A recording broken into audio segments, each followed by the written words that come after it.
You're listening to the Cultivating Careers in Alternative Proteins podcast, a podcast which features students and early career professionals who work in the alternative protein industry, where they discuss their journeys and deliver advice on how you can start a career in this revolutionary field. This is sadly the final episode of this podcast, and so I want to give it a proper conclusion. I can think of no better way than to interview some of the past guests on this podcast and showcase what they're up to now. This final episode will be split into 5 parts. In each part, I speak with a past guest, and they share what they have been up to since they were last on the podcast, as well as any additional lessons that they've learned since then. In this part, I talk with Andrew Sayles from episode 1, who was previously a business operations manager at Mission Barns.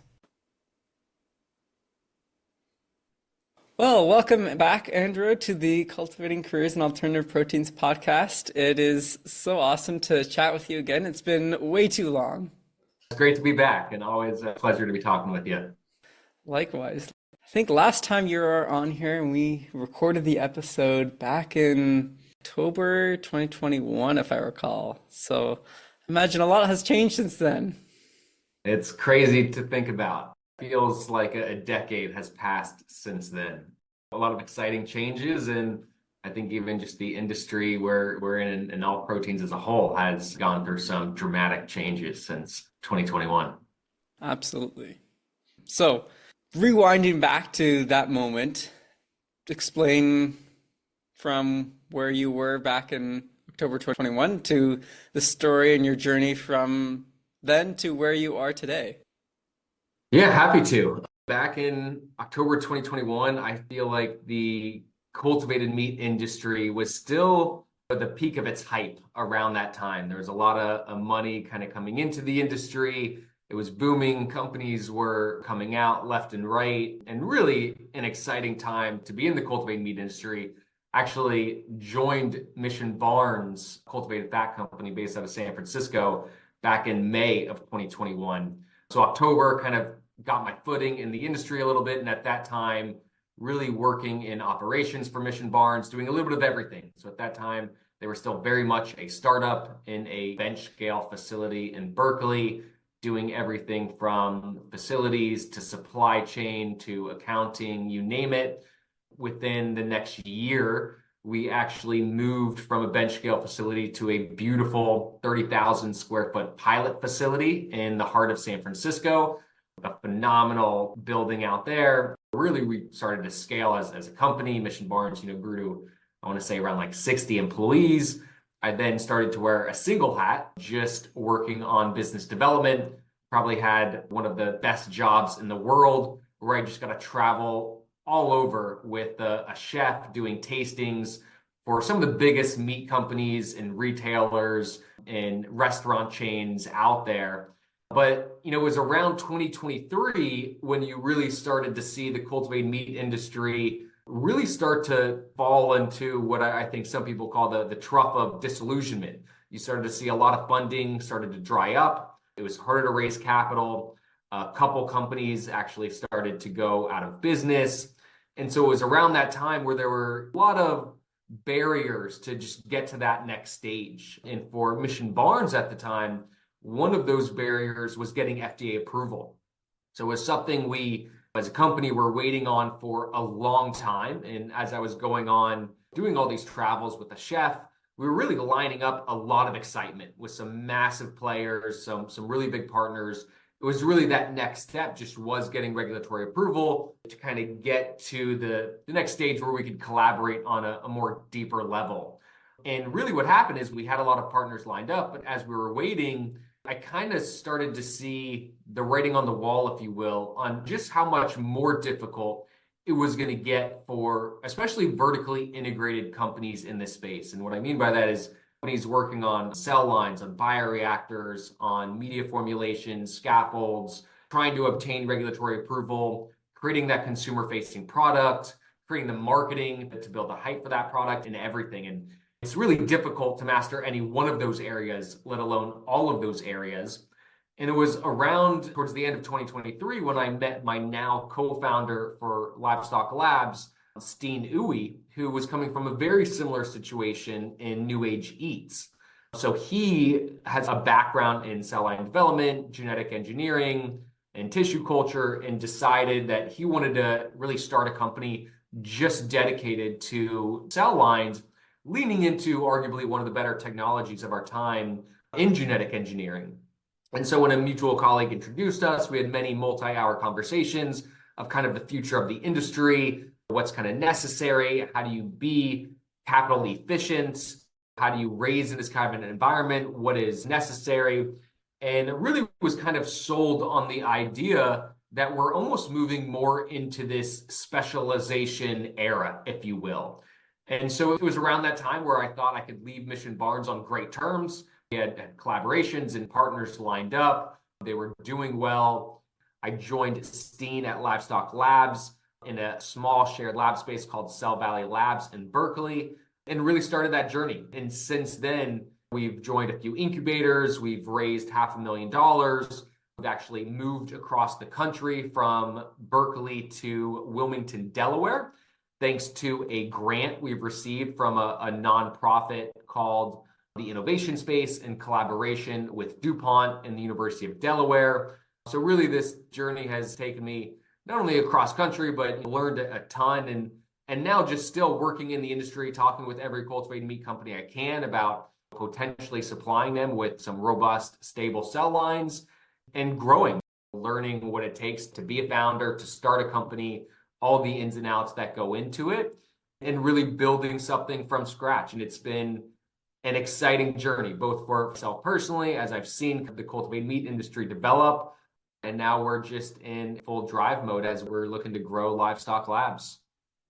Wow, that's pretty awesome and quite the journey and pivot really from working to a company to going and taking the risk to start your own company.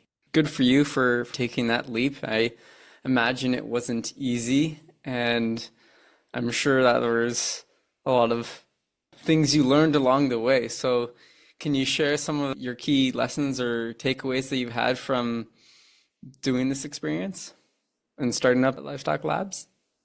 Yeah, I mean, the learning never ends, and definitely not an easy thing to do. I don't recommend anybody starting a company unless they are willing to dedicate an unbelievable amount of time and energy and emotions into it. You have some really high highs and some low lows, as it's one problem after another that you just have to really enjoy solving.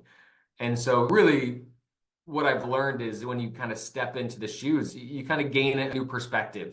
You're talking with the new people, puts me in a little bit of a different light when I'm talking to investors, when it's my own company rather than when I was at my previous company. And the decisions really fall on you. I'm very lucky to have the co-founder that I have in Steen Uwe, and it makes a huge difference when you have a partner you could bounce ideas off of and work together and kind of share the burden of starting that company. Not to mention, this is not an easy time, as I've alluded to, when it comes to raising money or even just starting a startup in an industry that is really still not generating revenue for the most part, or absolutely not profitable. So knew coming in, it was going to be challenging, but with that, knew that I still thought it was necessary. I thought, of course, that it's possible. We're backed by a lot of investors that also believe it's possible. And every day you're learning something new because really you're making mistakes every day. I am a first-time founder. And so even working at a startup previously, that only sets you up for so much, which I give a lot of credit and thanks to Eitan Fisher, the CEO of Mission Barns, and everybody I learned from experiences over there. But a lot of times you have to go through it. And so I feel like I'm kind of jumping around the question a little bit without asking any details. But honestly, I feel like I could write a book about the lessons that I learned and to share with others. Maybe one day I'll have the bandwidth to do it. But really just going through it and making mistakes and finding solutions and talking to new people every day that have been through this or that are going through it has just enlightened me in a way that, I never would have learned otherwise, other than starting something like this. And for those that are interested in creating a startup or founding their own company, If you are passionate about it, I highly recommend doing it. It is very risky, but I think the rewards are well worth it. And if anything, you are going to learn a ton. But I think just knowing before you get into it how much time, how much energy, how dedicated you will be is definitely something you should think long and hard about. That said, I would rather not be doing anything else. I can't imagine myself not at Livestock Labs, not spending 80 plus hours a week on this. It's what gets me out of the bed every day, and I wouldn't trade it in for anything. Awesome. I'm so glad to hear that. I guess one question I had would be, is there anything that surprised you about starting your own company? Nothing that truly surprised me other than the energy around what comes with running a company. And I think it's that energy that really fuels you through those long days and tough times. Fair enough. Yeah, I can understand that. And a final question, what do you think the future holds for you, or where do you see Livestock Labs taking you in the next few years? It's a great question. I know everybody in this industry really wants a crystal ball, and it would be fantastic to know. The only thing I really feel like what I know that the future holds is more extremes. I think it just comes with the territory. I think there's going to be some really incredible highs, and I think there's going to be some really incredible tough times ahead, not just for Livestock Labs, but for the industry as a whole. And really, it's nothing that can't be overcome. It's just a matter of pushing forward and solving one problem after another. I think one of the beauties of the cultivated meat industry is it's a relatively novel industry. A lot of people compare it to renewable energy or other industries, maybe the semiconductor industry, but really it's an industry of itself. We have a long way to go before companies really are creating a profit. We're trying to revolutionize an industry that's been around for the last 10,000 years. Nobody has really innovated when it comes to our food system on the scale that we've innovated in other areas of technology. So I think it will be challenging, but with those challenges come really exciting celebrations as you overcome them. And so for Livestock Labs, obviously the goal is to become the go-to cell line supplier for this industry, open the doors up for a lot of researchers and companies to come out and not have to spend time and energy on finding or developing a robust, stable cell line, and really just do our part to allow this industry to grow and prosper. And I think that the goal, whether it was when I was at Mission Barns or here, is to really get cultivated meat on the table and get something that is not only more sustainable than conventional meat, but something better, something more delicious, more nutritious, that just so happens to be sustainable. And so really hope that the future for Livestock Labs is playing a part in making that happen. All right. Well, I wish you and everyone else at Livestock Labs all the best with growing your business. Andrew, it has been so awesome to get to speak with you again. It's been great chatting with you, and we're looking forward to seeing what life holds for you next.